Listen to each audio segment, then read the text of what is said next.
Vamos a empezar con la mesa 2 de filosofía cristiana. Muchas gracias por estar aquí. Y bueno, les recuerdo que cada ponente tiene 20 minutos para presentar su texto. Les iré avisando en el chat el tiempo y al final daremos un espacio para las preguntas. Entonces vamos a empezar con Franz de Rubens von Spar con su texto La imaginación y su rol en el mal moral, una interpretación actual desde una lectura agustiniana. Perfecto, muchísimas gracias Catalina, gracias a todos por estar aquí presentes, al staff y a todos los que nos acompañan el día de hoy. Como el título ya lo menciona, en mi breve trabajo trataré de exponer una interpretación actual acerca del rol que tiene la imaginación en nuestro actuar, en nuestro mal moral, en el mal moral, perdón. Y bueno, sin más preámbulo, empiezo. La trágica e icónica caída de Lucifer demuestra el gran poder que puede tener la imaginación como motor de las acciones perversas. El poeta inglés John Milton lo condensa con gran maestría en la ya clásica cita "Better to reign in hell than to rule in heaven". Es mejor gobernar en el infierno que servir en el cielo. El príncipe de la oscuridad, viéndose a sí mismo mejor que Dios, ocasionó su propia caída por la perversión de su intención, y este es precisamente el punto que nos concierne el día de hoy. ¿Hasta qué grado la imaginación influye en nuestras acciones?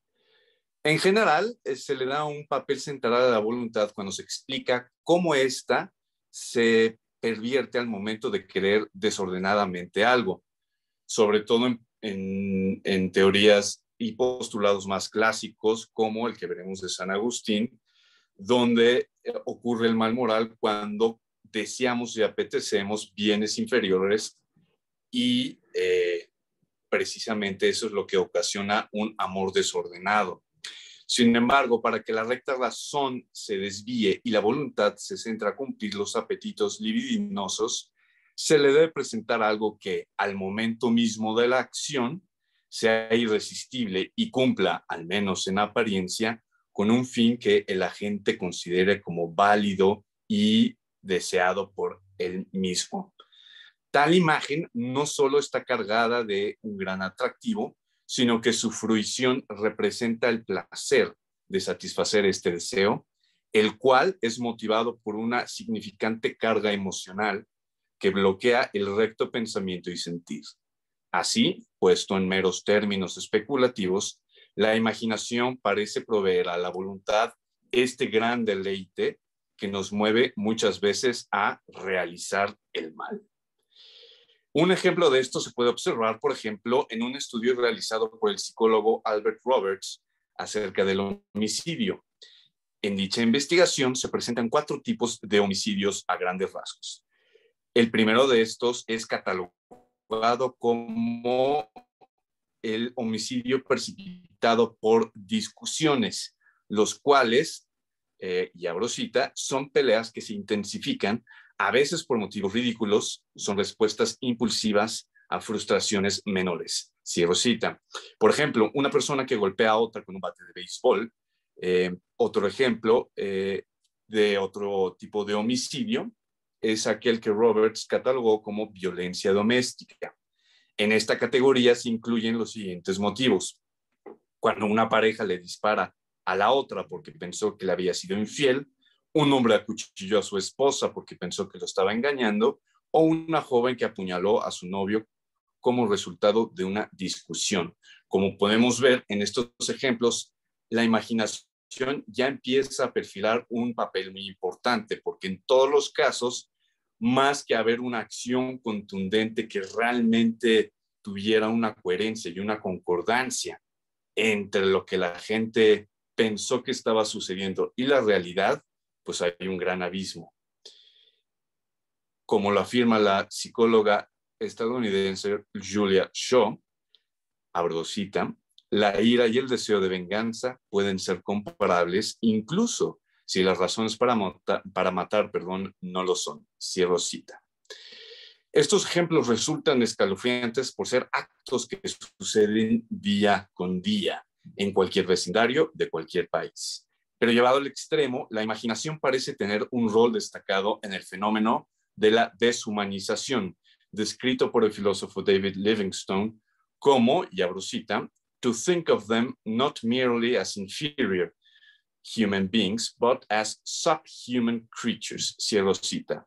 Es decir, considerar a los otros no como seres humanos inferiores, sino como criaturas subhumanas. Aquí también vemos y radica la gran importancia de estudiar a la imaginación como un componente muy importante a la hora de entender nuestros juicios perversos y a la hora de entender por qué hacemos el mal. De esta manera, el contexto de la investigación queda validado y ahora solo queda formularnos la siguiente pregunta. ¿Cómo influye nuestra imaginación al momento de hacer el mal? Este, querido auditorio, es el objetivo del presente trabajo. Empezaré rastreando y poniendo un poco de cimento filosófico, apoyado, por supuesto, de San Agustín de Hipona, donde revisaremos brevemente algunas ideas que nos ayuden a entender cómo podemos insertar la imaginación dentro de nuestras acciones diarias. Para empezar a comprender qué rol tiene la imaginación dentro de nuestras acciones perversas, es importante tener cierta definición de lo que es. Para ello, retomo ciertas ideas que San Agustín formuló acerca de la imaginación. Cabe señalar que, como mucho ocurre en San Agustín, no se trata de un pensamiento desarrollado sistemáticamente, como podría ser Tomás de Aquino, sino son ideas que están revueltas en muchas de sus obras. Para efectos de este trabajo, me enfocaré solamente en la carta número 7 que escribe a Nebridio, donde ofrece las siguientes ideas. En primer lugar, establece que, distinto de Nebridio, sí considera San Agustín que la memoria puede darse sin imágenes percibidas, designadas fantasías. Después explica que la memoria no son permanentes. Abro cita.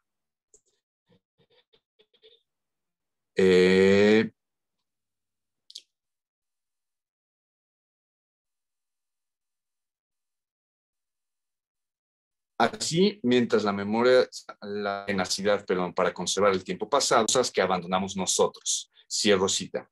Para ello, explica por una parte que San Agustín, que por una parte recuerda a su papá que lo abandonó, en el sentido de que pues ya no está vivo al momento de la plática, y también recuerda a Cartago, la ciudad de Cartago. Sin embargo, la distinción es que pues, su papá ya no estaba presente y la ciudad de Cartago, aunque no la estuviera viendo en el momento, la podía recordar y era algo que todavía existía.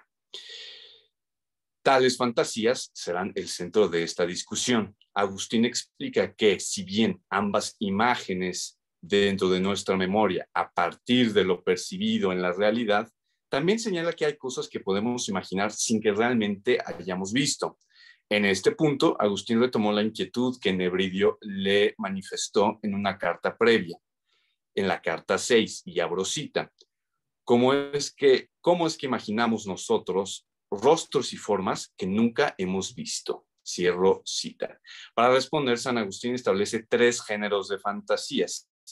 Vuelvo a abrir cita. El primero es la impresión de las cosas sentidas, el segundo de cosas opinadas y el tercero de cosas racionales. Cierro cita. La primera se refiere a aquellas imágenes que percibimos directamente de la realidad. Yo veo una lámpara, tiempo después, aunque yo no esté viendo esa lámpara, la puedo recrear dentro de mi memoria y recreo la imagen de aquel objeto que percibí. Ejemplos que pone San Agustín sobre esta primera categoría son las siguientes. Abro cita. Son cuando mi alma forma en sí misma tu rostro o Cartago o nuestro difunto amigo Verecundo o cualquiera otra de las cosas que permanecen o pasaron pero que yo vi o sentí, cierro cita. En el segundo género entran todas aquellas fantasías que nos imaginábamos cómo era o cómo son. Los ejemplos que pone son la historia en general, los sucesos históricos, o por ejemplo, un poquito más lírico, el rostro de Enea. También incluye los mitos o explicaciones que los sabios utilizan para encubrir alguna verdad o los engaños que los necios utilizan para inventar alguna superstición.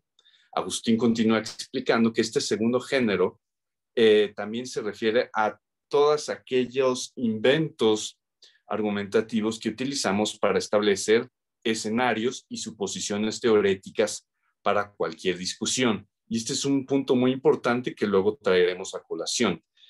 Este segundo género precisamente tiene que ver con aquellas cosas que nosotros propiamente hoy podemos entender en un sentido muy cotidiano como imaginación, ideas, figuras, imágenes que nosotros recreamos a partir de ciertas percepciones que hemos tenido durante nuestra vida, como los ejemplos establecidos al principio de la ponencia del homicidio involuntario y el homicidio doméstico. Para el tercer género, San Agustín establece que se trata de aquellos cálculos que la razón realiza, así como imaginar las dimensiones de una figura y los ritmos musicales. Después, Agustín establece que los dos últimos géneros, las cosas opinadas y las cosas razonadas, siempre hay un grado muy importante de falsedad. Abro cita, en efecto, las cosas que pensamos, creemos o fingimos son del todo falsas en todas sus partes, mientras que las que vemos y sentimos son, sin duda, mucho más verdaderas, como puedes observar. Cierro cita. También afirmará algo similar en Confesiones. Abro cita, ni son las mismas cosas las que entran, sino las imágenes de las cosas sentidas, las cuales quedan ahí a disposición del pensamiento que las recuerda. Cierro cita. Para el propósito de este trabajo, parece ser justo que el segundo género, es decir, el de las cosas opinadas, es el que más nos corresponde para entender cómo la imaginación influye en nuestras acciones al momento de actuar. Vive San Agustín de Trinitate. Enamorada del alma de su poder, olvida el bien universal, desliza hacia el interés privado y llevada de una soberbia satánica, principio de pecado, en vez de seguir en el mundo a sus leyes, apeteció ser algo más que el universo al que intentó someter a su ley. Cierro cita. De nuevo, regresamos con el príncipe de las tinieblas, pues qué mejor modelo existe para aprender las consecuencias del mal. Del fragmento citado, destaco la siguiente idea. Apeteció ser algo más que el universo al que intentó someter a su ley. Esta es la acción que directamente se emana del principio de la soberbia. Satánica, porque el primero en ponerla en moda fue el mismísimo Satanás. Para apetecer algo más de lo que es, hay de por medio una fantasía de segundo grado, como lo pudimos observar en el estudio de la imaginación que ofrecimos de San Agustín, lo cual, esta fantasía, es una opinión equivocada de uno mismo. Igual, ya nos lo advertía el obispo de Hipona. Los dos últimos géneros, el de las cosas opinadas y el de las cosas razonadas, tienen una gran amplitud de falsedad y de equivocación, justo porque no hay una correlación directa entre la gente y su entorno directo. De aquí pasamos al tema de la tentación. ¿Cómo define San Agustín la tentación? Como una cierta neblina que obscurece nuestra acción al presentarnos diversos bienes que nuestra voluntad puede apetecer. Abro cita. Se levantaban como unas nieblas que obscurecían y ofuscaban mi corazón hasta no discernir la serenidad de la dirección de la tenebrosidad de la libidine. Uno y otro abrazaban y arrastraban mi flaca edad por lo abrupto de mis apetitos y me sumergían en un mar de torpezas. Cierro citas. Es importante entonces destacar cómo en estas nieblas, en esta ofuscación que menciona San Agustín, que ocurre al momento de nosotros estar tentados, hay un juego muy importante por parte de la imaginación. De nuevo, retomamos la idea del segundo género de la imaginación, la fantasía de las cosas opinadas.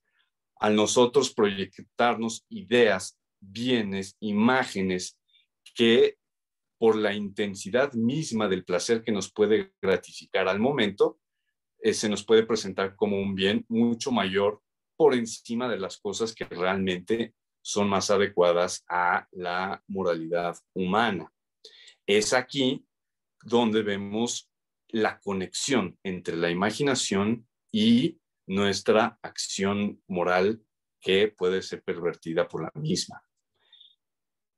Tal suceso no sería posible sin la fantasía que promete realidades aparentemente buenas, pero en realidad malas. De ahí que San Agustín también iguale la tentación como una furia o una locura, y abro cita, cuando empuñó su cetro sobre mí y yo me rendí totalmente a ella, la locura de la libidine, permitida por la desvergüenza humana, pero ilícita, según tus leyes. Cierro citas. Y es momento de pasar a la última parte de este breve trabajo, donde relacionamos estos dos conceptos de la imaginación y la tentación en coordenadas más contemporáneas. Y para este momento me gustaría retomar un concepto, más bien dos conceptos que utiliza el famoso dramaturgo, actor y director de teatro Konstantin Stanislavski. Dentro de su famoso método, que vale la pena mencionar, que el autor nunca lo consideró como una propuesta sistemática, lógica, como al parecer muchos artistas hoy en día quieren aparentarlo. Stanislavski ideó varios principios de acción con los cuales los actores podían relacionar su texto con la acción dramática. Dentro de ellos destacan dos: el famoso círculo de intencionalidad y el famoso sí como postulado hipotético y a la vez como consentimiento de la acción, y que consisten básicamente el círculo de atención es dirigir el enfoque del actor hacia elementos muy particulares e ir creciendo este círculo de atención, obviamente con todas las cargas semánticas, sentimentales, de contexto para crear la acción.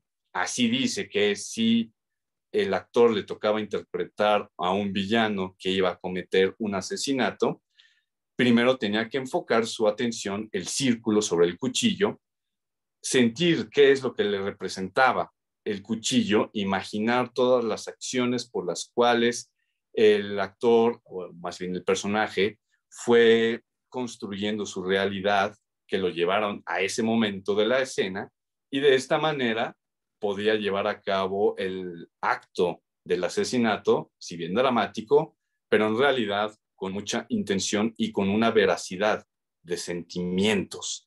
Es aquí donde vemos cómo podemos interpretar la imaginación como un vínculo entre la acción perversa, más bien entre la intención de adquirir ciertos bienes perversos y, por lo tanto, cómo pervierten esta misma imaginación y esta misma fantasía la acción moral y nos llevan a cometer todos los crímenes y todas las acciones perversas que podemos imaginar.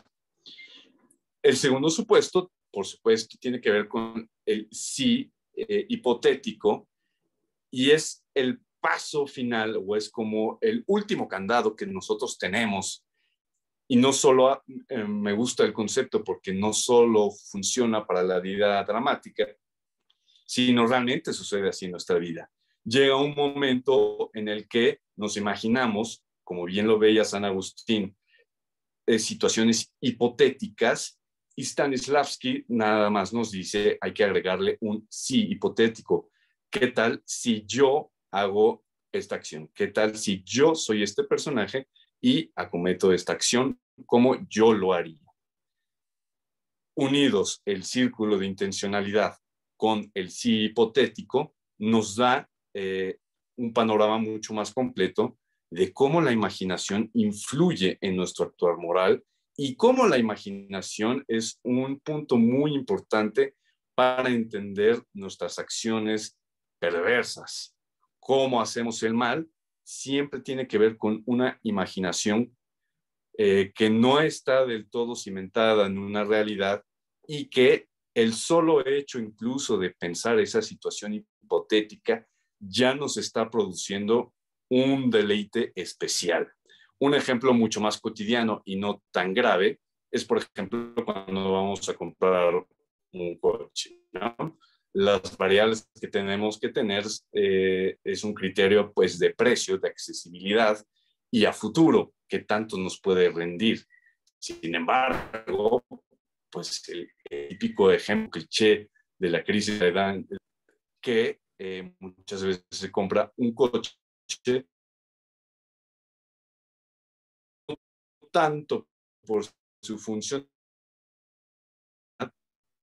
sino por cómo nos hace ver y cómo nosotros nos vemos. La imaginación va influyendo en nuestras acciones morales y de cierta manera podría concluir a grandes rasgos, entendiendo que pues, es un tema de investigación que abre muchas posibilidades y que abre muchas ideas a estudiar, que toda acción perversa requiere un dejo de una imaginación que presenta un bien instantáneo, gratificante como algo bueno, pero en realidad es algo perverso. Y termino mi ponencia a tiempo, me parece.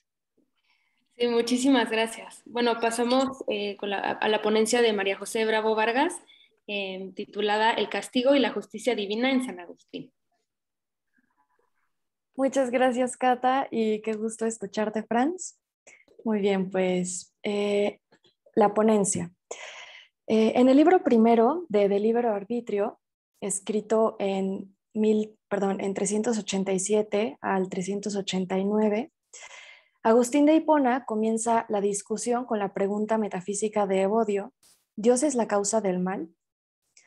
Agustín encamina la discusión al plano humano y afirma que existe dos tipos de males, el que se hace y el que se padece. El mal que se hace se atribuye a la criatura, que puede obrar en contra de su naturaleza y tender hacia el mal en virtud de su libertad. Las acciones humanas desviadas son la fuente del mal o desorden en el mundo. La causa del mal que se hace, entonces, es siempre una voluntad libre, aunque no siempre se conozca. El homicidio es causado por un homicida, el adulterio por un adúltero, el sacrilegio por un sacrílego, etc. El argumento que Agustín de Hipona utiliza para justificar la causa del desorden en el mundo es una voluntad libre creada, se basa en el principio de la justicia divina. O sea, el argumento se basa en el principio de justicia divina. Agustín responde a Evodio, abro cita: si dudas que la voluntad humana es la causa del mal, considera lo que antes dijimos, a saber, que la justicia de Dios castiga las malas acciones. Y claro está que no serían justamente castigadas si no procedieran de la voluntad libre del humano. Cierro cita. Entonces, el argumento de la justicia divina está siempre presente para justificar que la voluntad libre es la única fuente de mal. Dios no castiga a las plantas o a los animales o a los seres inanimados, sino a las acciones libres de los seres humanos y ángeles caídos que introducen el desorden en el mundo. Si castigara las acciones no libres o no castigara las acciones desordenadoras libres, entonces Dios no sería justo. Por su parte, el mal que se padece muchas veces es consecuencia del primer tipo de mal. Entonces, si a mí me matan, es porque un homicida lo hizo, ¿no? La causa eficiente de ese mal está en la voluntad humana de quien decidió matarme. Entonces, no solo la víctima de una acción desviada padece un mal, sino que el propio agente perverso puede a su vez sufrir un mal como consecuencia de su propia acción desordenadora. Esto último puede ser a manera de pena o castigo físico por su acción desordenada o a manera de arrepentimiento o vergüenza anímica. Sea que estos castigos se experimenten en esta vida o en la otra, es posible advertir que entre los males que se padecen, algunos se experimentan inmerecidamente, como quien es víctima de un delito o quien sufre una enfermedad, y otros se experimentan como consecuencia de la justicia divina o humana. En otras palabras, entre los males que se padecen, algunos son los que podrían denominarse infortunios y otros castigos. En resumen, el mal que se hace tiene como causa eficiente a la voluntad libre, mientras que el mal que se padece proviene de esta misma voluntad libre o de la divina como castigo. La consideración sobre el castigo, consecuencia de la justicia divina, puede llevar a pensar que Dios administra males. Es decir, si Dios ejerce perfectamente la justicia punitiva y castiga a los individuos con una voluntad desordenada, entonces puede parecer que el cristianismo postula a un Dios vengador que administra males a los seres humanos para resaltar su justicia. Dios permite males para resaltar que es justo. Sin embargo, la teoría de la justicia divina de Agustín de Hipona no concluye en el libro primero de Libre Arbitrio. Para comprender el castigo y la justicia divina, hace falta voltear la mirada a De Ordine y el libro tercero de Libre Arbitrio, escritos tras incorporarse en su arzobispado en África y estar en esta como casa de retiro en Cartago, y estos libros se escribieron entre el 391 y el 395. Entonces sí vemos una evolución en su pensamiento en estos años. En De Ordine, uno de sus diálogos casiciacos, Agustín de Hipona plantea el problema del bien y del mal en la naturaleza en términos de orden y desorden. El bien es la privación del orden, imitando la unidad y simpleza divina, mientras que el mal es la perversión del orden, es el desorden. Entonces, aquí ya no estamos pensando en la famosa comprensión del mal de San Agustín, que es la ausencia de bien. Aquí tenemos una comprensión ya en el plano de las criaturas del mal.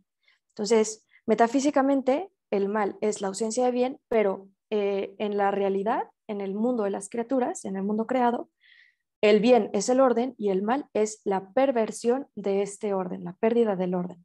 Por lo tanto, es el desorden.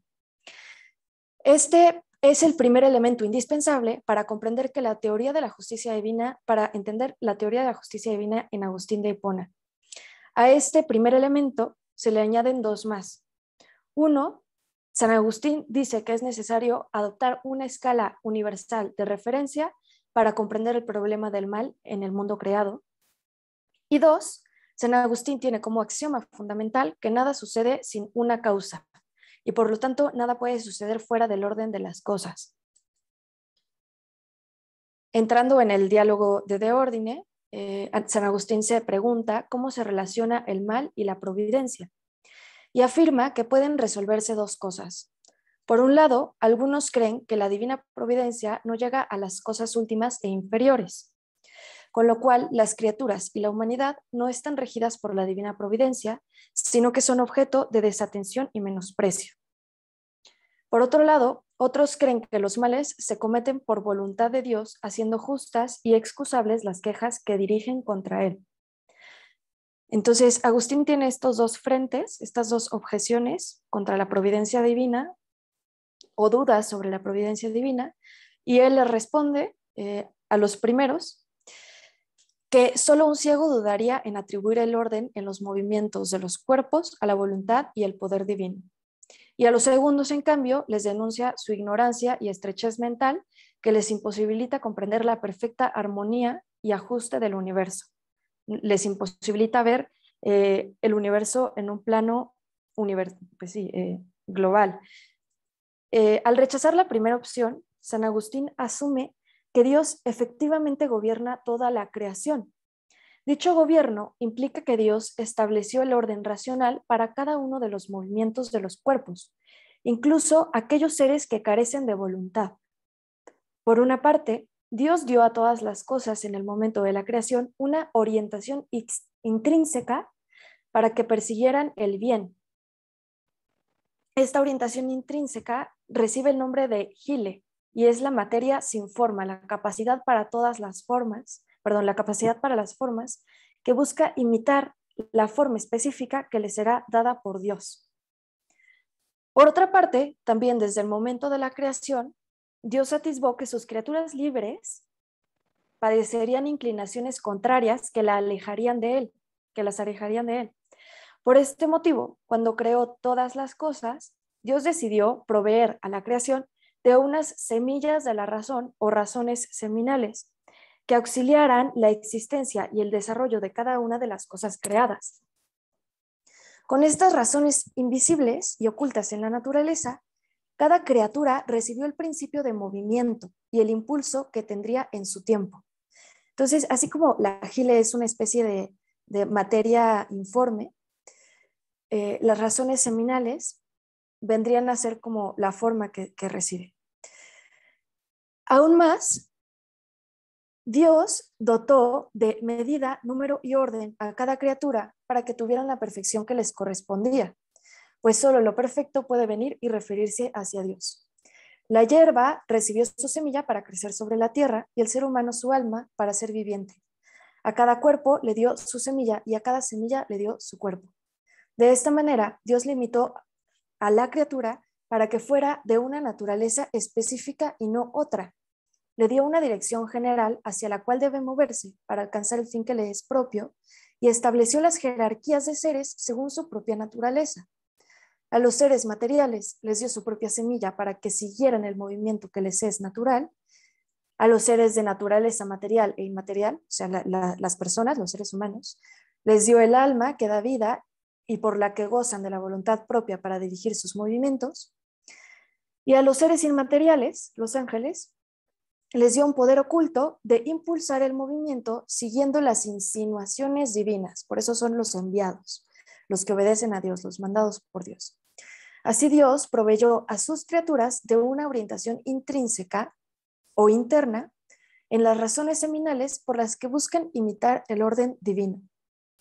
Ahora bien, aunque las razones seminales son los principios formales intrínsecos de las criaturas, la eficiencia y sentido con el que se mueven es extrínseca.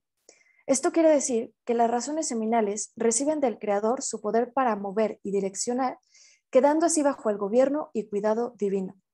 Con esto no se pretende decir que las criaturas no se mueven por sí mismas, sino que la naturaleza está configurada para ser auxiliadas y acompañadas por Dios en aras de dirigirse a su fin. Y aquí cito a San Agustín. En su voluntad, en la de Dios, está la potencia suma por la cual ayuda a las voluntades buenas de los espíritus creados, juzga las malas, las ordena todas y otorga potencia a unas y las niega a otras. De igual modo que es creador de todas las naturalezas, es dador de todos los poderes, no de todos los quereres. Entonces aquí San Agustín enfatiza en que Dios nos da las razones, nos da el movimiento intrínseco para poder movernos, sin embargo no nos da los quereres. Ahí está hablando sobre la cabida para la libertad.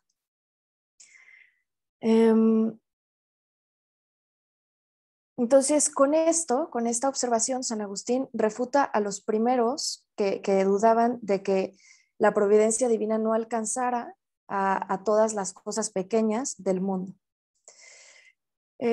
Por otra parte, San Agustín refuta la segunda opinión, que dice, bueno, Dios es malo porque nos permite hacer, bueno, estoy aquí caricaturizando esta opción, pero es eso, le puedo objetar a Dios que yo sea malo porque Él nos hizo así.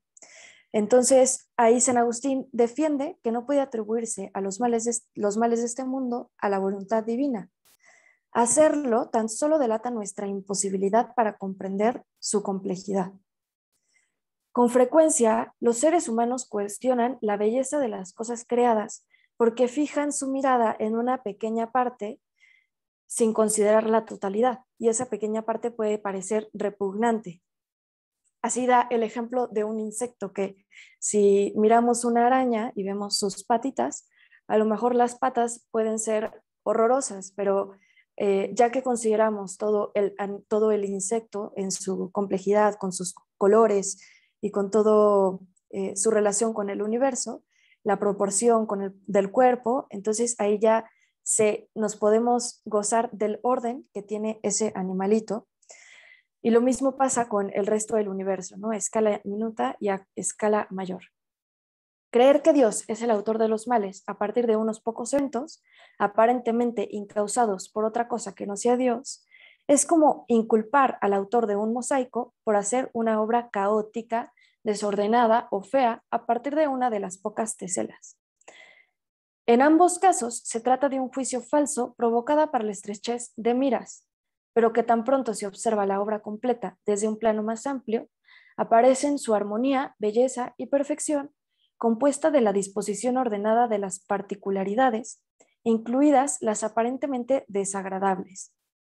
Con ello, Agustín busca mostrar que el ser humano no siempre acierta al criticar la constitución de las naturalezas creadas, pues su visión es restringida.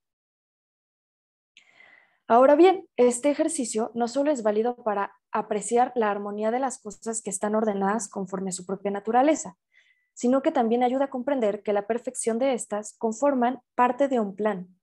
Dios permite que las cosas se perviertan, pues iluminado con su presencia, Él conoce todas las cosas futuras y las ordena para dirigirlas a su fin sin suprimir la acción de cada una.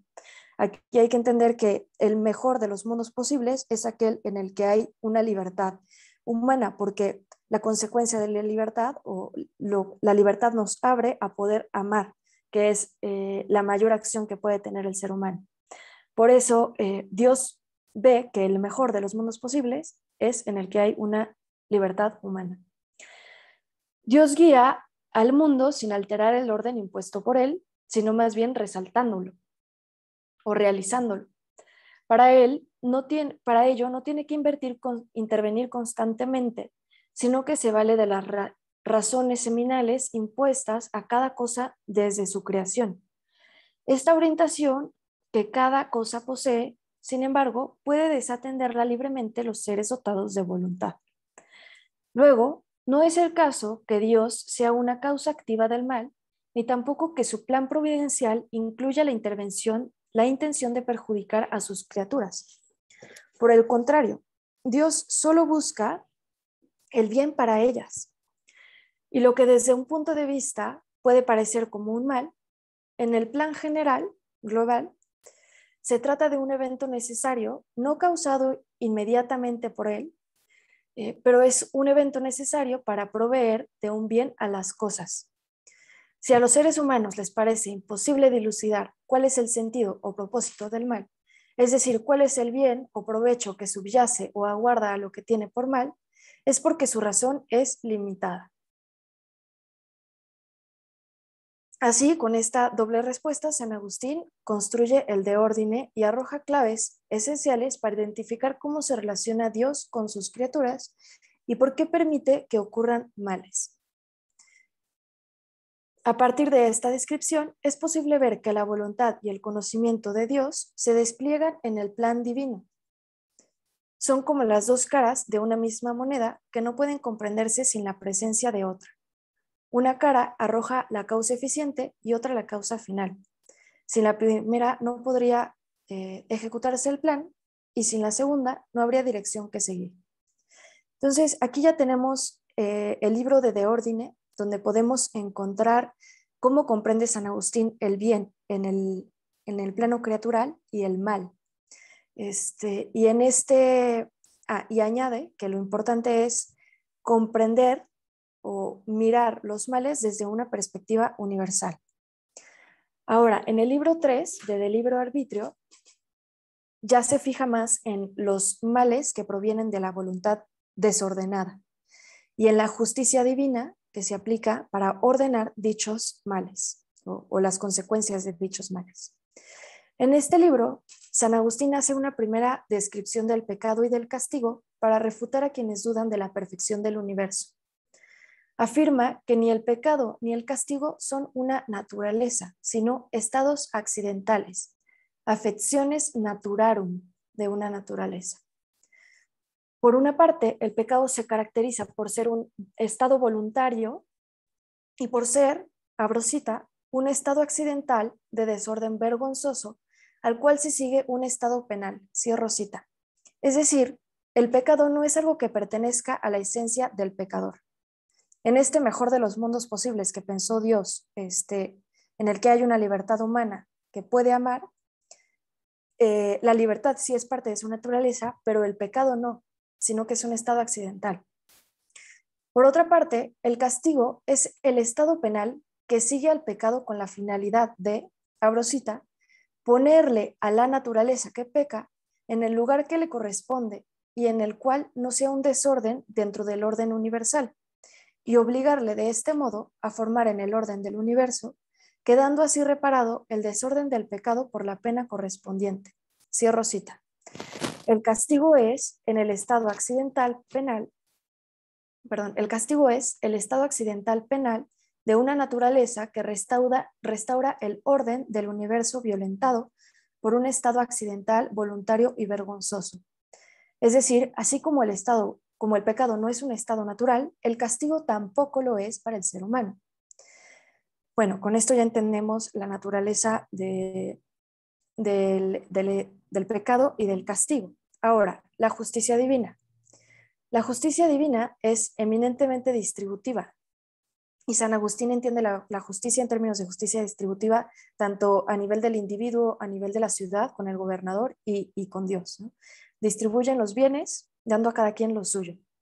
Desde el inicio de la creación, Dios le dio a cada criatura las debidas proporciones de medida, peso y número. Y también,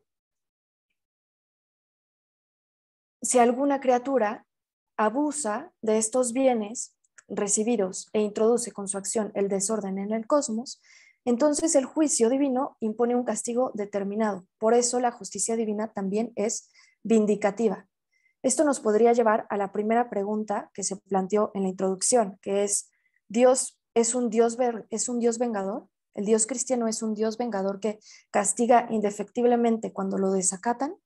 ¿Es un juez que busca cortar cabezas y administrar desgracias a los culpables? Esto es importante porque se pondría en duda su bondad y se entraría en contradicción, siendo el principio de toda bondad, también puede ser el principio del mal. Entonces, el primer matiz que debe hacerse para responder a la pregunta de si Dios es un Dios vengador, el primer matiz que se debe hacer es que la justicia en sí misma no es mala, sino que es una perfección. De la misma manera, el castigo impuesto después del juicio no es malo, sino que en perspectiva es un bien. El segundo matiz es que el castigo contribuye a la perfección del universo. La desgracia no es necesaria para la perfección. No es el caso que el alma tenga que hacerse pecadora y que los pecados sean indispensables para que la justicia muestre su esplendor. San Agustín es muy claro en que las almas son perfecciones que forman parte del orden y perfección del universo. Las almas, en tanto que son almas y tienen voluntad para amar el objeto que deseen, pueden pecar y hacerse desgraciadas, pero siempre como un estado accidental. Es decir, el mejor de los mundos posibles incluye la existencia de almas. Sin embargo, el pecado que se sigue del uso desordenado de su libertad no es algo esencial de la bondad del mundo. De igual manera, el castigo no es esencial de la bondad del mundo, pero permite la preservación del bien gracias al plan providencial que todo lo contempla. En este sentido, Dios no crea almas pecadoras para resaltar su justicia vengándose, sino que crea el mundo con un plan anterior que posibilita el movimiento libre de las almas sin que ellas lo conduzcan a un destino caótico. Así, Dios no es un Dios vengador, es un Dios que cuida de sus criaturas. Y aun cuando la justicia divina es eminentemente distributiva, también tiene una razón de misericordia subyacente. En conclusión, el mal padecido siempre debe comprenderse desde la perspectiva del orden universal. Dios no obra males y por lo tanto el castigo no es un auténtico mal, sino un bien por medio del cual se restaura el orden en el individuo, en la ciudad y en el cosmos. Tengo un par de consideraciones finales, pero bueno, por cuestiones de tiempo ya no da tiempo, solo voy a enunciar las preguntas como consideraciones finales. Una es, ¿qué pasa con los infortunios, con los desastres naturales? La segunda pregunta es, ¿la bondad divina se agota en resarcir por medio de la justicia el orden perdido? Y la tercera pregunta es, ¿por qué Dios permitió que se introdujera el desorden en primer lugar en el mundo?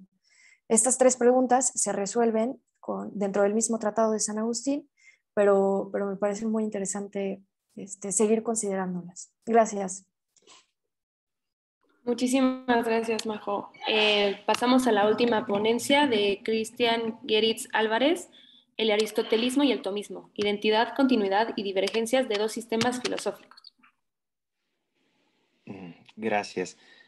Ay, perdón. Sí, perfecto. Muchas gracias. Bueno, sin más, voy a empezar la lectura del texto. Muy bien. Como ya se ha mencionado el título, pues voy a empezar con el epígrafe. Es de Ikram Antaki, del primer texto que yo leí cuando era muy joven de estas cosas. Y dice, es a la vez un error y una ventaja que Tomás haya puesto tanta confianza en Aristóteles. Y bueno, a lo largo de la historia, los sistemas filosóficos de prolongado éxito tienden a generar dentro de sí divisiones que se tornan en auténticas posiciones especulativas de pleno derecho. Y ningún caso de estas derivaciones ha sido tan perenne como la asociación y desde cierta interpretación la identificación y fusión de la llamada filosofía aristotélico-tomista.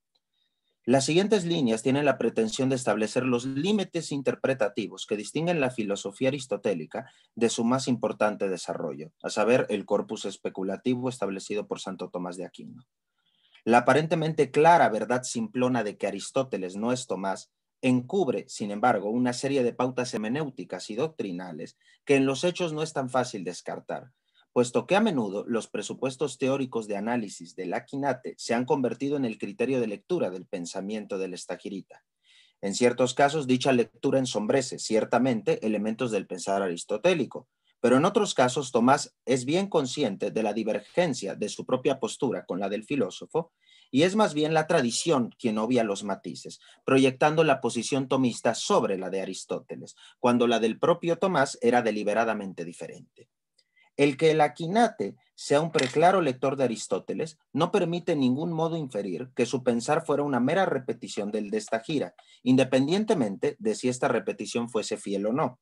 Por otra parte, el pensar que se trata de una repetición enturbiaría también la originalidad del pensamiento tomista, que contiene innovaciones radicales respecto de cualquier filosofía clásica, y esto no solo por el horizonte de la cristiandad al que está naturalmente ligado, sino respecto a otras formulaciones anteriores y posteriores de la escolástica y de la propia tradición de comentadores de Aristóteles, tanto griegos como árabes y latinos, mismos a los que el propio Tomás hace gala de conocer y cuestionar en sus propios comentarios cuestiones disputadas y opúsculos. Para mostrar la relevancia de este punto, analizaremos detenidamente distintos temas donde esas divergencias aparecen, particularmente en textos dedicados a filosofía primera.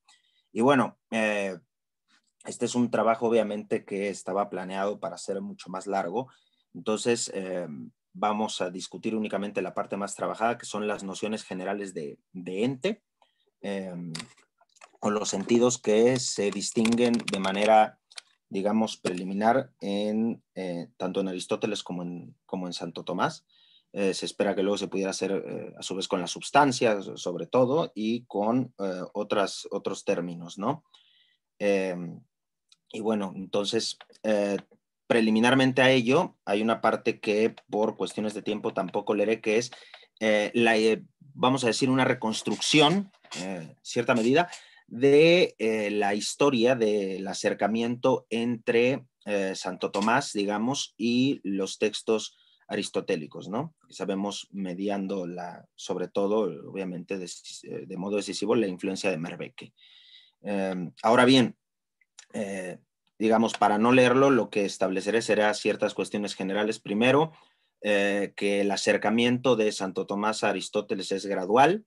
Él inicia las reflexiones sobre metafísica en una época muy temprana, de ente de esencia. Al parecer es el primer texto, vamos a decirlo, autónomo sobre ese tema, digamos, y que está aproximadamente redactado de 1252 a 1256, por una frase que dice que lo escribe cuando todavía no es maestro, ¿no? Dependiendo de cómo se interprete eso, se puede estirar la fecha 2 años hacia atrás, es decir, la probabilidad de 50 a 56, ¿no? Dependiendo de si se interpreta que eso era maestro regente o no maestro, se entiende como ser todavía, digamos, estudiante, ¿no?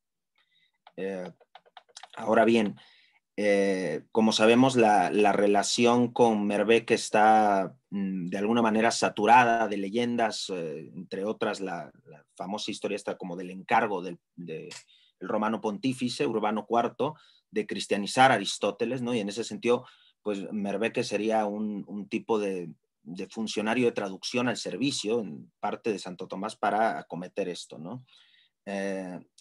Doy un panorama general de las posiciones que hay al respecto. Están las muy escépticas, por ejemplo, Torrell, que dice que lo de la amistad debe ser algo anecdótico, es más, y es probable que no hubiera ni contacto, vamos a decirlo, directo, ¿no? O sea, que se conocieran, etcétera. Y las posiciones, digamos, que coquetean sí con este panorama de amistad. Y en todo caso, lo que sí sabemos es que Tomás, en el caso de tener esa amistad, pues en los primeros comentarios, en la primera versión que se tiene, que es el de Ánima, pues no discute con él los problemas que tiene el documento. Torrell insiste en que hay defectos, digamos, de traducción en eso, por ejemplo, ¿no? Y por ende, pues bueno, podemos decir que nos podemos ceñir una posición moderada donde, en todo caso, el servicio de Merbeke fue impagable para el siglo XIII y para la filosofía tomista, naturalmente. Quizá más importante que la relación con Merbeke sea la del propio corpus, ¿no? Sabemos, por todo caso, que cuando ya el comentario, sobre todo el comentario de la metafísica, fue iniciado en 1270, 1271, el mismo periodo de Unitate Intellecto, del famoso opúsculo contra los averroístas de París, ¿no? En ese periodo, Santo Tomás ya había podido acceder, digamos, a los textos totalmente traducidos por Merbeke, cosa que no podía, por ejemplo, anteriormente, sobre todo con la traducción del libro Capa, que parece ser que la de Merbeke es la primera que existe.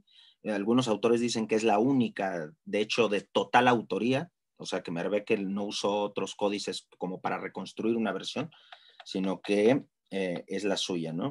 En todo caso, sabemos que el comentario no fue cronológico, que Santo Tomás lo consideró acabado a pesar de abarcar 12 libros, en sentido que no lo continúan. Y bueno, en todo caso, simplemente dejar anotado que de todos modos hay un problema justamente porque en el de Unitate Intellecto, escrito en el mismo periodo, él todavía sigue citando el Lambda como libro undécimo, ¿no? Y lo cual quiere decir que no conocía Capa, y además dice que los libros metafísicos que él ha visto son 10, aunque no están traducidos todavía a su lengua, cuando en realidad todas las ediciones, bueno, al latín, no al digamos al dialecto, sino al latín, pero bueno, en todo caso, suena raro porque dice que habiendo 10, digámoslo así, no traducidos, cuando todas las versiones previas a la Merbeke, digamos, los otros códices estaban muchos disponibles desde 1250, al parecer, ¿no? O sea, tiempo de sobra para que los vieran. En todo caso, esto es un tema que hay que dejarle a los especialistas en esto. Y, pues bueno, vamos a continuar ahora el tema como va, ¿no?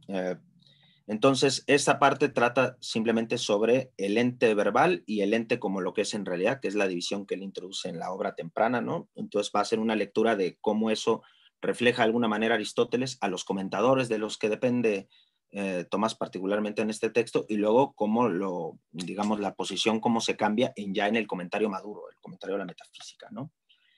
Entonces, empecemos por el propio acercamiento a la noción de ente, primera e indefinible de toda la especulación metafísica.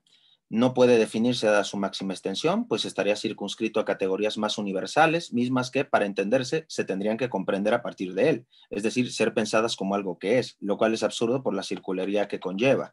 Tomás en esto se ciñe a 2 de las 3 aproximaciones que Aristóteles da del ente per se, contrapuesto al ente por asociación accidental. Y cito, como dice el filósofo en el libro quinto de la Metafísica, ente por sí se dice doblemente. Una manera que se divide en 10 géneros, otra manera que significa la verdad de las proposiciones. Fin de cita. Hay que admitir que en este caso, Santo Tomás, salvo la exclusión del sentido del ente respecto del acto y la potencia, respeta la letra de Aristóteles y su espíritu, mismo que en esta época tan temprana conocía solo por noticia de segunda mano, al parecer, por lo que habíamos dicho. Veamos el texto aristotélico al respecto, es decir, de dónde se extrae. En ente por sí se dice como lo que significan las figuras de las categorías, pues tanto como se digan así, tanto se significa el ser o el existir. Y luego continúa, además, el ser y el es significan algo verdadero, y el no ser, no algo no verdadero, sino falso. Lo mismo en la afirmación que la negación. Fin de cita. Formalmente, la postura de la Quinate es una paráfrasis explicativa del asunto sin ninguna diferencia. Empero, hemos de notar que el ajuste de cuentas en su posterior revisión tardía, al comentar el texto de Metafísica, no será con Aristóteles, al cual no intentará corregir en esto, sino a los comentadores, particularmente a Averroes y Avicena, informado por el primero, pero al parecer sin referencia directa al estigirita, Santo Tomás dividió únicamente el ente en aquel según los 10 géneros de lo que hay, es decir, el ente categorial y el ente según la verdad de las proposiciones, que no necesariamente habla sobre la realidad, sino incluso sobre su negación o privación. Ya en su comentario, notará que la división del ente por sí incluye, además de las dos interiores, al ente según el acto y la potencia, misma que probablemente no incluyese en el ente de esencia por aún no conocer el texto directo. Igualmente, no podrá sostener sin matices la lectura de Averroes respecto a que, y cito, desde el ente de la esencia, el ente, dicho en el primer modo, es lo que significa la esencia de la cosa. Fin de cita. Pues posteriormente debe aceptar que la esencia es la sustancia para el estagirita y no todo el ente según las categorías. Aunque la Quinate nunca haya suscrito tan tajantemente tal identificación, por supuesto. En efecto, en numerosos lugares, la esencia en Aristóteles es identificada con el eidos, ya sea este entendido como especie o como forma, mientras que Santo Tomás designa claramente, a lo largo de su producción teórica, a la esencia como la posición donde se da el principio entitativo del todo compuesto, y no solo de la forma. Es decir, para Santo Tomás la esencia también incluye la materia inteligible, ¿no? La materia que está mencionada en la definición. Aristóteles, como sabemos, tiene otra noción de materia inteligible, no exclusivamente para las matemáticas. Muy bien. Entonces, mientras que reserva cuididad y naturaleza como nombres para funciones análogas de algo que solo es distinguible racionalmente, a saber, la primera para expresar lo conocido en la definición y la segunda como principios de operaciones. En ambos casos, expresan funciones concretas de la esencia, la cual en Tomás se puede definir a partir del ente de esencia con una aproximación de su función ontológica. Y dice, pues la esencia es dicha en tanto por ella y en ella el ente tiene ser. Fin de cita. Asimismo, el pensador napolitano se distancia de Avicena en un punto fundamental respecto a la consideración de la relación entre la sustancia y los accidentes. Esto porque en el escrito temprano, siguiendo al pensador musulmán, Tomás reconoce que la esencia del accidente está supeditada a la de la sustancia, dada la existencia parasitaria de éste, lo que implica una dependencia ontológica que establecería una precarización del modo de ser accidental. Por ello afirma el Quinate que, y cito, porque el ente absoluto y por prioridad se dice de la sustancia y por posterioridad y según algún aspecto de los accidentes, de ahí es que la esencia propia y verdaderamente está en la sustancia, mientras en los accidentes está de cierto modo y según algún aspecto. Fin de cita. Pero esto desliza al accidente a que su modo de ser no se pueda considerar como parte del ente por sí de modo tan claro, y tal era la lectura que Avicena poseía, pero de lo cual tendrá Santo Tomás que distanciarse en atención al texto de Aristóteles. Y cito, y no es verdad lo que dice Avicena sobre que los predicados que están en el género de los accidentes significan principalmente la sustancia y por posterioridad el accidente, como cuando digo blanco y músico. Lo blanco, como se dice en categorías, significa la sola cualidad, pues el nombre blanco significa el sujeto como consecuente, en cuanto significa la blancura a manera del accidente. de donde es necesario que implique en su razón al sujeto como consecuente, pues el ser del accidente es inherir. La blancura, aunque signifique el accidente, empero no la significa manera de accidente, sino manera de sustancia. De ahí que de ningún modo cosignifica al sujeto.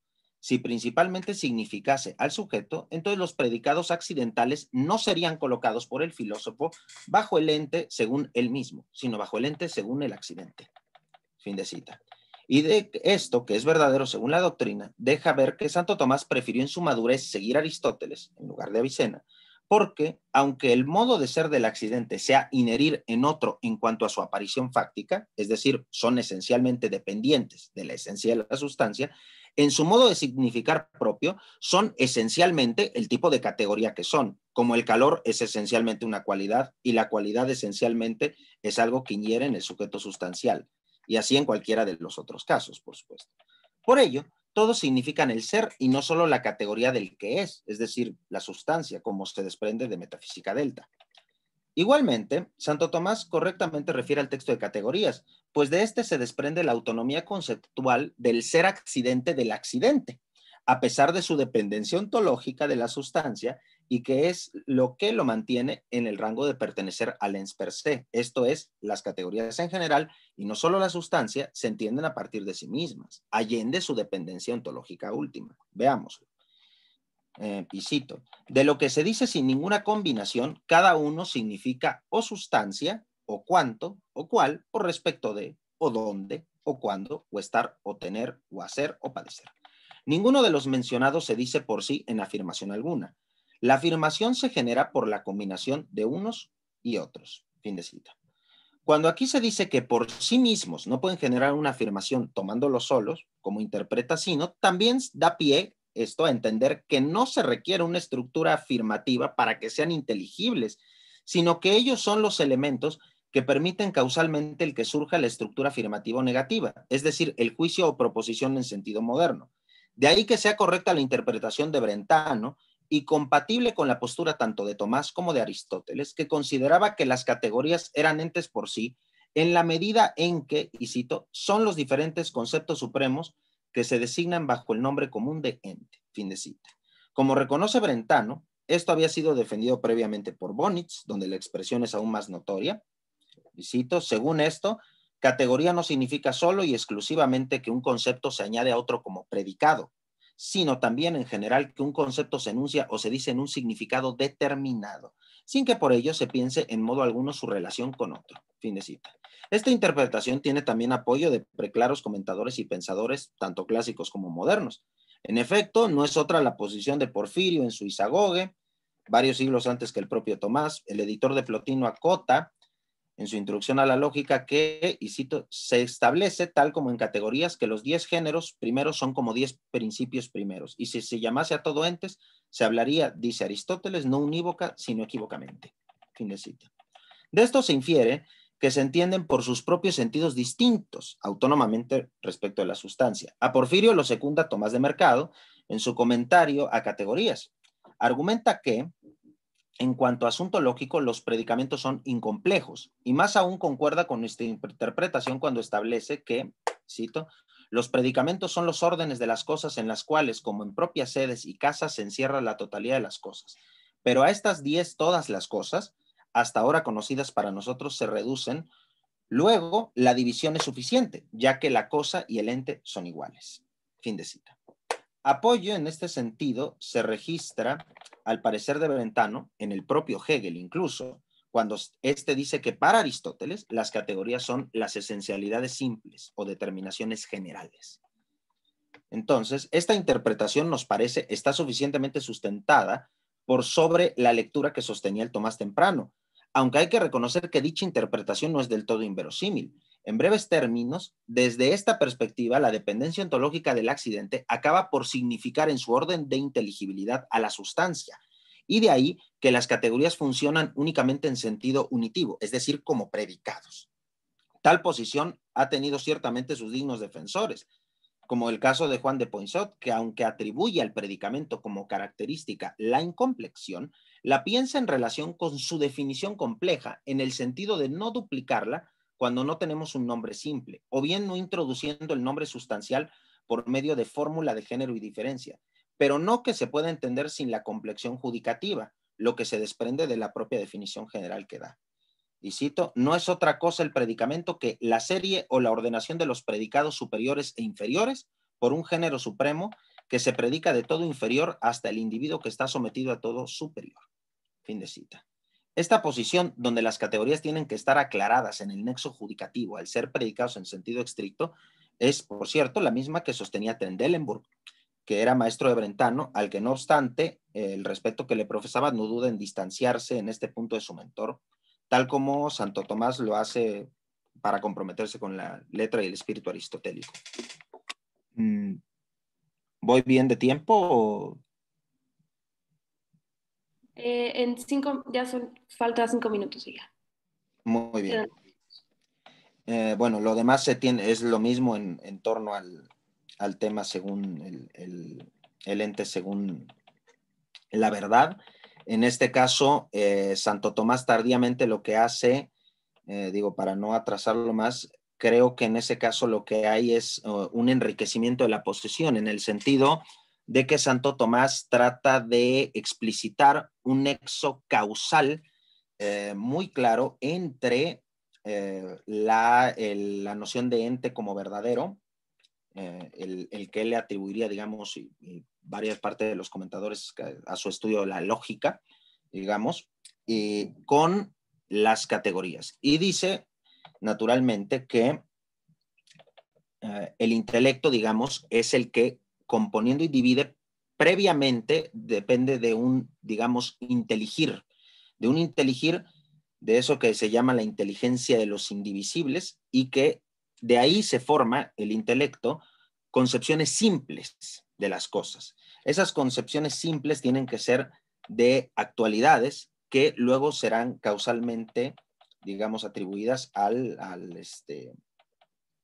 género según lo verdadero. Esto, digamos, para explicar la causa de la verdad lógica respecto a una verdad ontológica, tal como, pues sabemos, Aristóteles había comentado en Teta 10, ¿no? Entonces, vamos a decirlo así, que si la lógica estudiaría formaliter la parte del ente en cuanto ente, en el sentido de lo verdadero, la filosofía primera lo haría realiter, ¿no? Esa sería digamos, la lectura. En ese sentido, Santo Tomás lo que trata de hacer es, creo yo, digamos, abonar y ahondar en algo que en Aristóteles había ciertamente, pues digamos, una clave para leerlo de esa manera, pero que no estaba tan claro establecido ese vínculo causal, ¿no? Muy bien. Entonces, finalmente, pues digamos, las conclusiones generales que serían de esto, dice, aunque únicamente hemos podido abarcar la distinción fundamental del ente por sí, que es la que hemos visto, elemento imprescindible de la filosofía primera, es evidente que una vez conociendo más a profundidad el texto de Aristóteles en su madurez, Santo Tomás no solo supo distanciarse de sus fuentes tempranas, es decir, de los comentadores musulmanes, que ciertamente conocían profundamente la filosofía aristotélica, pero que diferían en determinados puntos importantes para la comprensión de la división entitativa en 4 maneras, y lo mismo de las relaciones lógicas y ontológicas entre la sustancia y los predicamentos accidentales.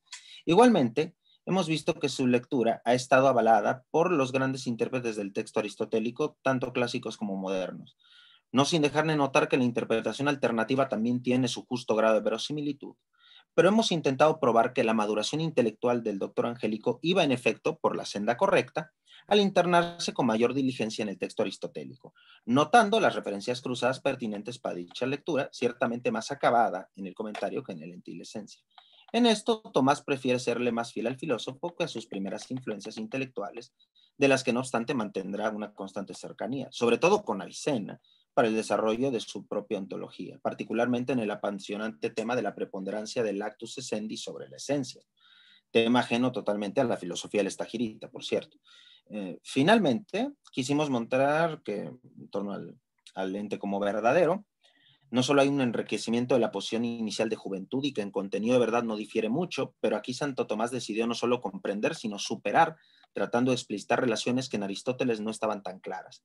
Desde un primer punto de vista, al distinguir el origen del ente como verdadero en cuanto a acto intelectual de su comportamiento como ente por sí, y que a pesar de no estar tratado en metafísica, posee una ciencia propia, a saber, la lógica.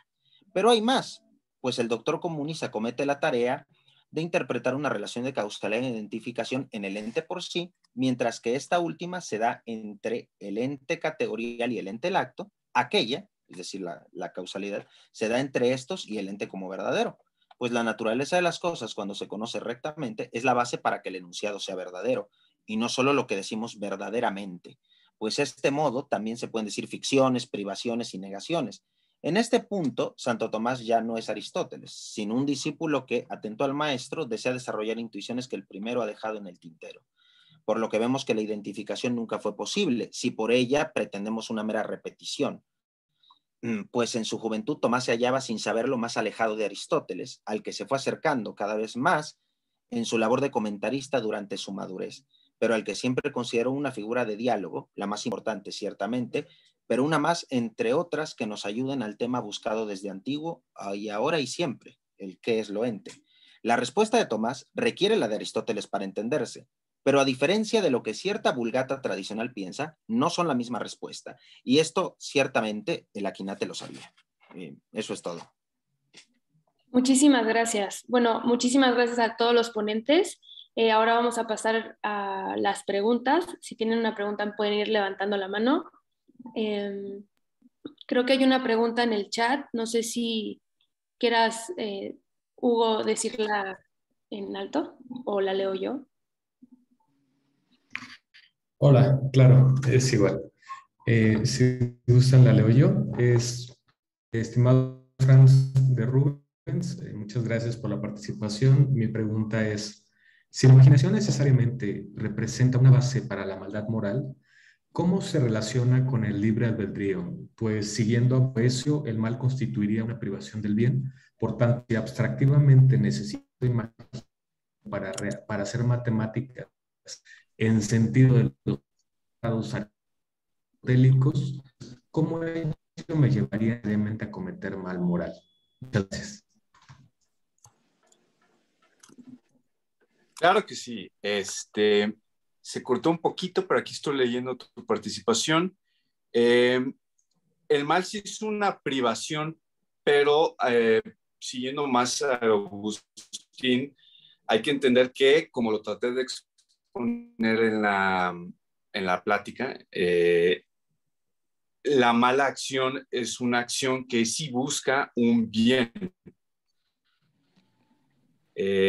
También tiene que ver mucho de estipularlo durante la ponencia, pero también tiene que ver en la misma carta Nebridio, así como en muchas otras pasajes de otras obras, como Confesiones, que es una idea que retomarán luego los existencialistas y posteriores tradiciones filosóficas. La imperfección del ser humano es también una condición de posibilidad del mal moral. Y en este sentido, nuestra imaginación, si no está del todo garantizada por sistemas, por métodos, por rigores, tiende fácilmente a imaginar y a crearse falsas o vanas fantasías. El ejemplo, por supuesto, estaba más situado para entender la acción moralmente reprobable, pero en un sentido de verdad, de estudio, habría que recordar, por ejemplo, el famosísimo texto de San Agustín de Magistro, donde al final el que es garante del conocimiento humano, pues es el gran maestro, que es Jesús, que es Dios. Y es él el que va validando constantemente nuestro conocimiento. De ahí saldrá famosamente el cogito cartesiano, con la diferencia que el cogito está cimentado sobre todo en el ego, la persona, no tanto en el garante que es Dios. Y de esta manera, por supuesto que no podemos llevar a cabo nuestra vida si no podemos imaginarnos, y incluso el tercer género que establecí en la ponencia que menciona San Agustín, el tercer género de las cosas razonadas. Si no pudiéramos dimensionar y si no pudiéramos hacer proyecciones a futuros, y por aquí también menciono un pasaje importante de Quantitate Anime, donde se acordarán que San Agustín está hablando de los grados que tiene el alma y en cada grado está alcanzando un perfeccionamiento. En el cuarto perfeccionamiento, si no estoy mal, habla acerca de nuestra capacidad de raciocinio, la que es propiamente humana, y en él se establece estas proyecciones a futuro, y no es que lo diga textualmente, como lo mencioné al principio de la ponencia, no hay una sistematización sobre la imaginación en San Agustín, pero sí se podría intuir o sí se podría deducir que la imaginación tiene un gran juego para proyectarse situaciones a futuro con las cuales nosotros podemos y tenemos que tener en cuenta para realizar estos actos. Si no pudiéramos realizar esto, pues simplemente no tendríamos la posibilidad de, un caso muy sencillo, un caso muy cotidiano, ahorrar. Entendemos todos la necesidad de ahorrar con virtud, con prudencia, porque vemos que en un futuro, pues nada está totalmente hecho y consideramos un ahorro de salvaguardar parte de nuestro dinero, de nuestros recursos, para enfrentar cualquier problema que vayamos a enfrentar en el futuro. Es un arma de doble filo. Igual por eso es parte también de la libertad. La libertad no es que en sí sea mala, no es que en sí la imaginación a su vez sea mala, sino que muchas veces por por la fragilidad humana, nuestra imaginación tiende a presentarnos aquellas fantasías con más distorsión. Por eso también es el tema de la tentación, cómo estas imágenes logran distorsionar aquellos bienes que, por supuesto, siempre estamos persiguiendo bienes, no estamos persiguiendo males, pero hay bienes que la imaginación nos lo puede presentar con con más deleite, con más instantaneidad que lo que sería un pensamiento mucho más razonado, mucho más ordenado y que tenga en consideración todas las variables de la voluntad y de la libertad. Sobre todo en San Agustín es esta relación entre el ser, el querer y el apetecer. Creo Bueno, que así queda mucho más claro. No, gracias a ti. muchas gracias. Pasamos a la pregunta del doctor Lecón. Muchas gracias a los tres ponentes. Quería hacer una pregunta a Cristian, más como una curiosidad. En tu opinión, Cristian, ¿cuál sería el estatuto que Tomás de Aquino da a los predicamentos o categorías aristotélicas? Sé que quizá va un poquito más allá del objetivo del texto presentado, pero mi pregunta es, en esta disputa sobre los predicamentos o las categorías hablan sobre, vamos a decirlo así, meros modos de predicación o si constituyen genuinas distinciones del ente real.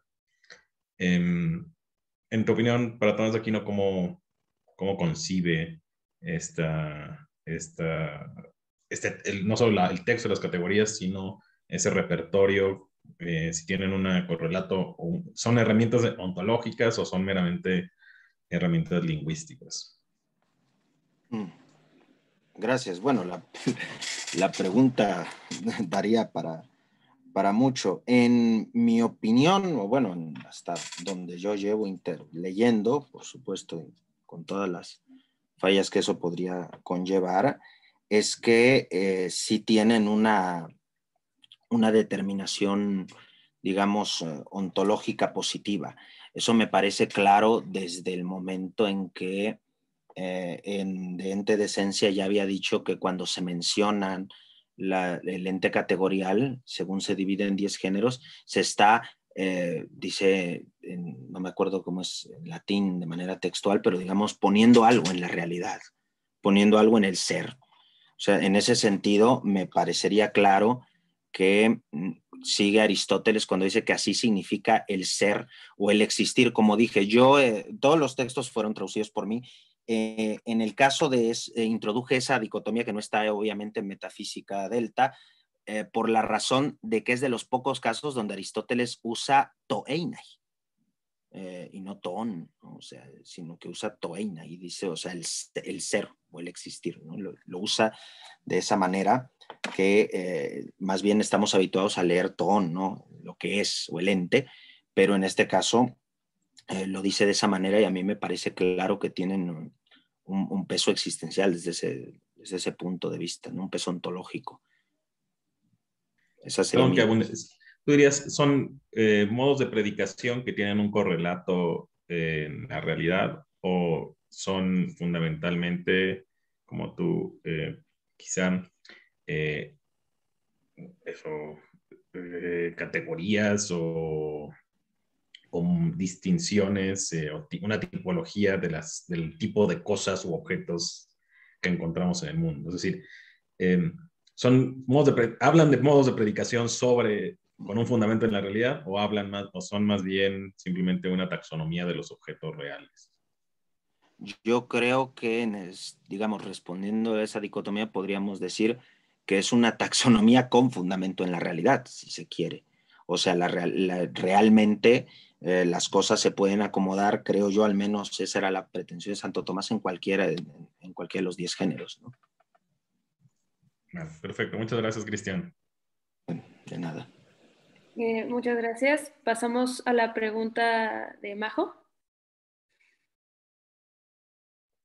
Sí, muchas gracias, Cata, y también felicidades, Cristian, por su ponencia. Y Franz, me gustaría hacerte una pregunta sobre tu ponencia. Dijiste que la imaginación provee a la voluntad el deleite, ¿no? En los amores que a lo mejor están desordenados. ¿El deleite siempre viene de la imaginación o viene por el bien en sí mismo que se está persiguiendo, aunque sea un bien menor? ¿O dónde se da ese deleite? Me atrevería a decir, bueno, antes que nada, también qué gusto verte por aquí, estimadísima María José. Me encantó también tu ponencia. Me aventaría y me atrevería a decir que viene precisamente del bien que ve en la realidad o que la imaginación identifica en la realidad. Quizás aquí me estoy desviando un poco de San Agustín y me voy más a la última parte de la ponencia, donde me enfocaba más a temas psicológicos. No alcancé a decir, pero aprovecho tu pregunta. Este investigador muy reconocido, Philip Zimbardo, autor y organizador del proyecto famoso de la prisión de Stanford, ubica esto de la deshumanización, con lo que inicié la ponencia. Y en este fenómeno se da cuenta que, como ustedes saben, como el público sabe, la prisión de Stanford consistía en situar a un grupo de control de alumnos que cumplieran dos roles, uno los guardias, otros los prisioneros. En este rol se dieron cuenta que fue cuestión de días donde la imaginación se convirtió en una realidad y los guardias, además de que tenían bien estipulados cuáles tenían que ser sus deberes, al final lo que pasó pues fue un desastre. Los guardias empezaron a embriagarse, no hay otra palabra, embriagarse del poder. Por eso también la cita de San Agustín de la soberbia satánica, no solo porque es lírica y porque suena muy rimbombante, sino porque es precisamente ese principio de la acción moral reprensible. Los guardias se vieron a sí mismos como los dueños del experimento y empezaron a cometer abusos francamente deleznables con sus otros compañeros, con los que eran los prisioneros. Y entonces no es que ellos querían esto en el principio, no es que ellos se deleitaran en pensar desde un principio voy a hacer esto, sino que conforme las situaciones se presentaban, la imaginación se iba nutriendo de estos hechos y también es importante aquí sí notar, como San Agustín lo menciona, la imaginación radica en la memoria, no solo como hechos que ya sucedieron, sino también como pronósticos, como ideas que pueden suceder.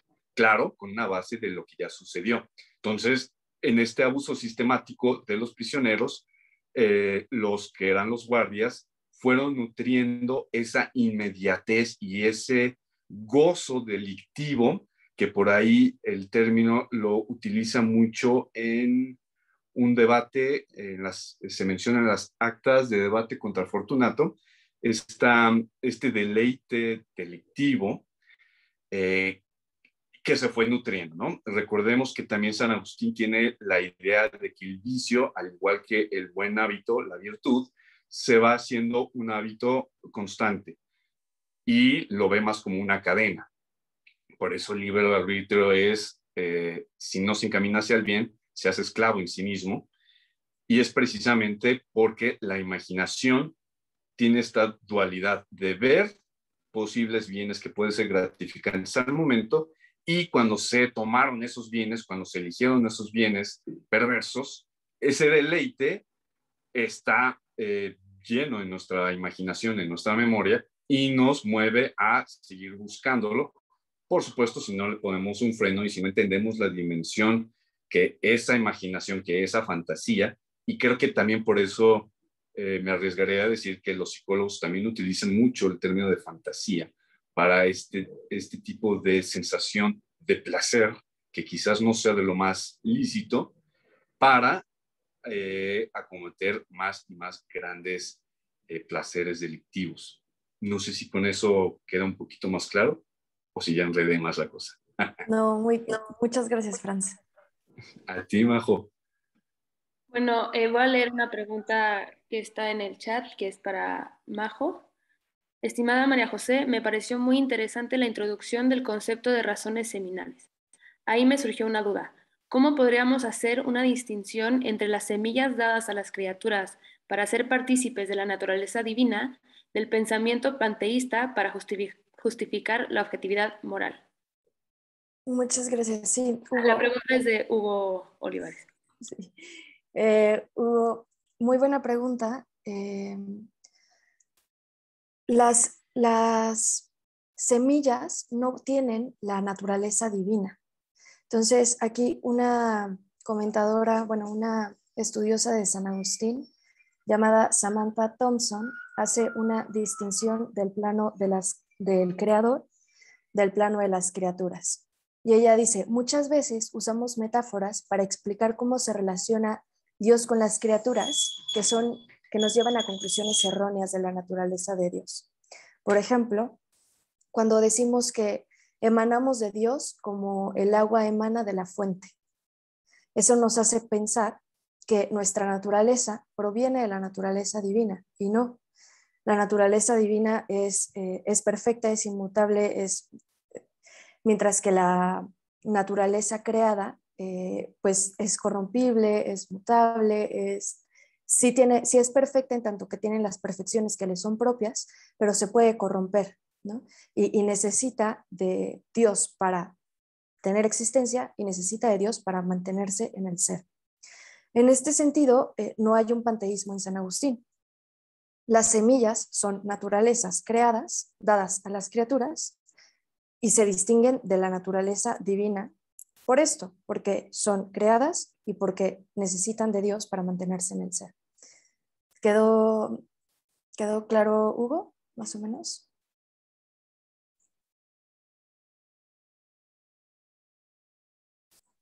Muy bien, muchas gracias. No sé si, sí, pasamos a la pregunta del doctor Luis Javier López Fargeta. Gracias, Cata. Le quiero preguntar algo a Cristian. Cristian, me pareció muy, muy interesante el trabajo. A mí me interesan mucho los temas de recepción y lo que tú hacías notar muy bien, el uso de Tomás de Aquino, el uso que hace de Avicena y de Averroes. Pero yo quería preguntarte, este distanciamiento que tú detectas de Avicena, ¿no? Donde dices, pues parece que el Tomás Maduro quiere estar mucho más cerca de Aristóteles y dejar y superar un poco su etapa de influencia o de impronta fuerte por parte de Avicena. Pero yo quería preguntarte, y solo para entender un poquito más lo que está haciendo Tomás, porque a Tomás no le interesa, el motivo por el que se distancia de Avicena no es como tener más claro a Aristóteles, ¿no? Sino que yo quisiera entender muy bien qué problema filosófico o problema teológico, más allá de la mera interpretación de Aristóteles, piensas que es el que le motiva a tomar distancia de Avicena. Y en esa dirección querría preguntar también si tú percibes si el Tomás Maduro al que tú te refieres eh, es más cercano entonces a Averroes, o también piensas que hay un distanciamiento del propio Averroes y pensás que Tomás está optando por una lectura más aséptica o más directa de Aristóteles. Bueno, tú al final decías que nunca deja de lado a sus comentadores, ¿no? Pero cara a los problemas que está tratando de resolver, sí me expliqué en la pregunta por qué estaría distanciándose de Avicena, es decir, cuál es el problema que piensa que la ontología de Avicena no le ayuda a resolver de manera satisfactoria. Gracias. Bueno, sería una pregunta que honestamente probablemente contestaría muy mal, en el sentido de que me rebasa. Yo tengo entendido que usted, bueno, es un hombre dedicado enteramente a este tipo de recepciones. Yo la verdad es que Avicena lo conozco por el texto latino. En este caso, yo me atrevería simplemente a pensar que sí, en efecto, no creo que se acerque más a Averroes, en definitiva, empezando por ahí. No creo que sea un acercamiento. Yo creo que tal vez como digo, la razón que aduzco, tal vez esto venía más explicado en la parte que me salté, hubiera ayudado un poco. La parte que yo creo fundamental es que teniendo más claro, digamos, la recepción textual, al menos desde el punto de vista, como digo, meramente formal, se da por el mejor acceso a los textos. Ahora bien, ¿qué problema filosófico creo que lo distanciaría, o problema teológico? Podría yo simplemente aducir que tal vez una diferencia de la propia fe, pero sería algo que digo como totalmente aventurado, ¿no? O sea, como digo, me rebasa el señalar un problema concreto para eso. Ciertamente que es algo que debe revisarse más a fondo, pero claro que, digamos, hay una distancia, digamos, desde el punto de vista meramente cuantitativo, casi se puede notar, porque, digo, es como para recordar, Avicena es el filósofo más citado en el Ente y la Esencia, más que Aristóteles, más que Averroes. Averroes estaría en un tercer lugar, ¿no? Por otro lado, parecería que, por ejemplo, Averroes estaría más presente en el otro famoso opúsculo muy temprano, de principios de la naturaleza, ¿no? Pero en todo caso, esta distancia tal vez se haya, digamos, intrincada por una cuestión de mero acceso, en este caso, desde el punto formal. Creo yo que, bueno, esa es la respuesta que podría dar. Una respuesta más amplia, aunque me gustaría expresarla, pues sería deshonesto de mi parte plantearla, ¿no? Pero espero que ayude en algo, al menos. No, muchas gracias. Bueno, pasamos a la pregunta de Franz. Perfecto, muchas gracias, Cata. María José, ahora sí que me quedé pensando también en el tema de la justicia y la retribución, y me surgió la duda. Este psicólogo criminalista, Manuel Villegas, por ejemplo, tiene una distinción muy interesante, o al menos a mí me parece muy interesante, sobre mal secundario, mal como adverbio y mal como sustantivo, mal primordial, ¿no? Es fácil. El primero se caracteriza como las cosas que hacemos con error, por ejemplo, escribir, podemos equivocarnos. Y el segundo tiene que ver con ya la intención de hacer el mal, ¿no? La intención de hacer daño a los demás. En este sentido, y la pregunta es la siguiente, la retribución divina para restablecer el orden en general, tendría que ver entonces en un plano quizás más antropológico, podría decirse fenomenológico, de regresar a esta conciencia y sentimiento de lo culpable, sobre todo el sentimiento de lo culpable, distinguiendo conciencia como saber que hice algo malo y sentimiento, sentirme mal porque sé que hice algo malo, ¿no? Tendría entonces este restablecimiento, esta retribución de la justicia divina, tendría justo ese bien para nosotros que, aunque nosotros suframos, nos restablece y nos permite llevar como una cierta catarsis, como por ahí creo que lo menciona Foucault en Vigilar y Castigar, para que pues podamos limpiar y enderezar nuestra agencia y nuestras acciones. Ok. La pregunta es si todos los males que recibamos a manera de castigo de nosotros males Mejor no te escuchas bien. Perdón. ¿Ahí? Gracias, sí. Gracias. Franz, mi pregunta es, a ver si entendí tu pregunta. Entonces, ¿te refieres a si estos males son necesariamente males naturales o si son males que también pueden venir como un diálogo interno en el que se recupera la conciencia de qué es lo que está mal? ¿Esa es la pregunta o cuál es la pregunta? Precisamente esa es la pregunta. Sí, La las dos. segunda acepción. Esa también puede ser un tipo o sea, restaurar el orden dentro del individuo, no solamente en la sociedad, no solamente en la ciudadanía, sí puede darse de esa manera. Y ahí creo que podemos revisar Confesiones, el libro, me parece que es el libro 10 de Confesiones, en el que habla sobre, San Agustín le pregunta a Dios, Dios, si yo ya me convertí, ¿por qué sigo teniendo sueños que me recuerdan que fui malo, ¿no? Y que son sueños que también son tentaciones para mí. Entonces ahí no está viendo un mal como una pena, no sé,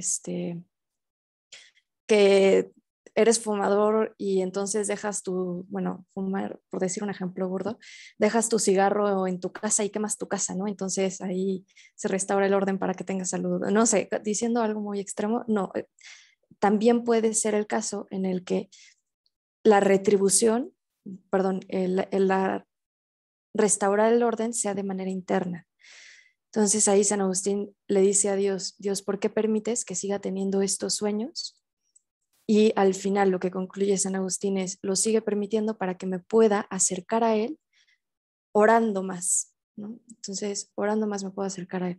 Ahí se restaura el bien y no es algo físico o algo que involucre la justicia en la ciudad o la justicia de la naturaleza a nivel cosmológico, sino algo ya personal, algo en la intimidad del ser. Entonces sí puede llegar a ocurrir ese tipo de medios que Dios se vale para restaurar el orden en la persona. Perfecto, muchas gracias. Bueno, quedan 5 minutos, queda tiempo para una pregunta más. Le doy la palabra al doctor Telkamp. Perdón, ya estoy aquí. Gracias. Nomás una pregunta para María José. Yo tengo una pregunta sobre la lectura de Agustín, porque me parece que lees los diálogos de Casicierco como el de Ordine en la misma clave como nosotros leeríamos Confesiones o De Trinitate, es decir, el desarrollo intelectual de Agustín entre un periodo y el otro creo, siempre he pensado yo, que es tan marcado que realmente nos impide, por ejemplo, abordar la noción de orden en el de orden como en una clave netamente teológica. Son tratados demasiado filosóficos aún, lo cual el mismo Agustín se reprocha a sí mismo en retractaciones, ¿no? Entonces yo, lo que a mí me hace ruido en todo eso es pensar que el Agustín de Casicíaco esté pensando como en una suerte como de intervención divina, que hay algo así como un papel activo de lo divino frente al ser humano. Y yo creo que justamente en retractaciones lo que hace Agustín es reprocharse eso, decir, no, las atribuciones que yo le di al ser humano respecto de su capacidad de comprensión del orden y todo eso eran exageradas. Nosotros necesitamos de la gracia divina al fin y al cabo. Y eso no está en esos diálogos. Entonces yo creo que sí hay como una diferencia bastante marcada digamos, entre un periodo y el otro. Entonces no sé, pues cómo lo ves. No, te agradezco mucho esta observación y sí, justo, digo, no lo había visto tan claro, pero justo en estas últimas preguntas que hacía, que dejaba como consideraciones finales de la bondad de Dios se agota en resarcir por medio de la justicia el orden perdido, esa pregunta va dirigida a contemplar el Tratado de la Gracia, que es posterior.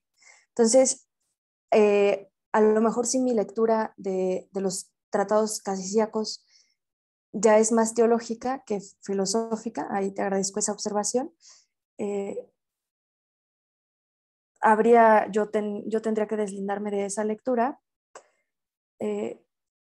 y para completar este tratado en el que la justicia o la bondad divina no se agota solamente en dotar al ser humano de las razones seminales y del agile y de todas estas partes intrínsecas, ahí no se agota la bondad divina, que nos haría parecer como seres autosuficientes, ¿no?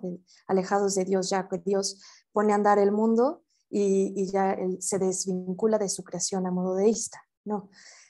También en el Tratado de Gracia, que es posterior, ahí se puede encontrar ya un cuarto paso, por así decirlo, en el que ya ve que Dios sigue al pendiente de sus criaturas y sigue administrando gracia todo el tiempo, pero sin intervenir en el despliegue de su libertad. Pero muchas gracias por esa observación. Bueno, con esa pregunta concluimos esta mesa a tiempo. Muchísimas gracias a los ponentes y a todos los demás por participar y espero puedan quedarse para la siguiente mesa que es sobre filosofía judía. Muchas gracias a todos. Muchas gracias y felicidades a todos. Gracias a los tres.